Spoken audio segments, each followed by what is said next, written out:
K comme communisme, alors K parce qu'on ne sait pas trop quoi faire du mot, donc de la lettre, donc on s'est dit pourquoi pas communisme, puisqu'il fallait qu'on casse communisme alors que le C était déjà pris. Communisme, il faut revenir hein, à Marx et Engels qui dans l'idéologie allemande, je crois que c'est l'idéologie allemande, tout d'un coup j'ai un trou, euh, se moque de l'usage du mot comme idéal, comme projet auquel il faudrait arriver, utopie, enfin, etc., etc. Ils insistent sur le caractère au contraire empirique du communisme, c'est le mouvement réel de sortie de l'état des choses. Et ce mouvement est rendu possible par le fait qu'il y a une classe révolutionnaire. Et donc que l'on sort d'une analyse non dialectique du capitalisme comme structure se reproduisant indéfiniment. Et le communisme, déjà là, hein, c'est précisément le,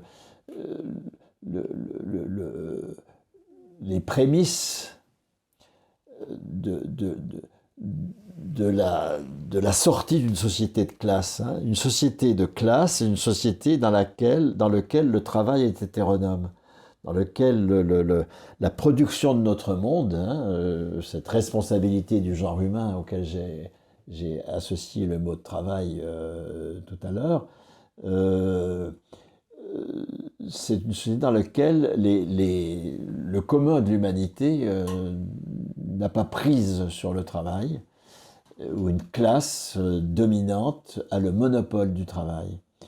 Et le communisme, c'est de sortir de cet antagonisme de classe. C'est pas du tout de sortir de la violence, c'est pas sortir des questions de pouvoir. Violence, pouvoir, c'est des choses tragiques, c'est des choses qui ne disparaissent pas avec le communisme. Je crois qu'il faut pas. C'est encore une fois, je suis pas témoin de Jéhovah, je crois pas au paradis sur terre. Tout ça est absurde. Le communisme, c'est la fin de la société de classe. C'est tout, mais c'est beaucoup.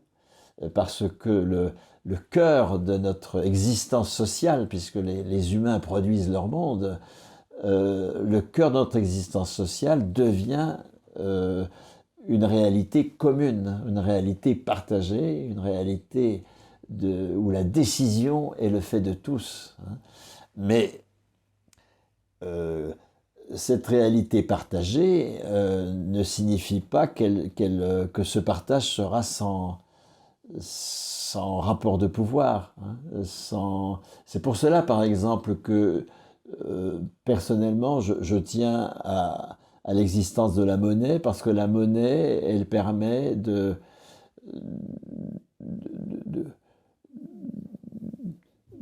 de donner une forme d'abstraction à ce qui, en son absence, est complètement noyé dans des rapports interpersonnels.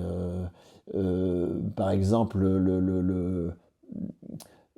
la domination masculine, elle peut être contrée par le fait que la monnaie permet aux femmes de s'abstraire de cette domination, par exemple. Hein, alors que si la monnaie n'existait pas, ce serait beaucoup plus difficile, à mon sens. Hein. Donc, nous avons besoin, dans le communisme, d'institutions de gestion de la violence. Hein. Ce n'est pas une société sans pouvoir. Ce n'est pas une société sans tragique. Hein. Il faut des institutions de gestion, par exemple, une forme de hiérarchie des salaires, peut-être, au moins provisoire, mais qui permettent de faire coller les trajectoires individuelles et les besoins sociaux. Si nous sommes tous titulaires de droits sur la production, encore faut-il que les besoins sociaux soient satisfaits. Et donc il faudra sans doute inciter à ce que certains besoins sociaux soient satisfaits en attribuant plus de qualifications à des personnes qui accepteraient, par exemple, du travail de nuit nécessaire, des choses comme ça.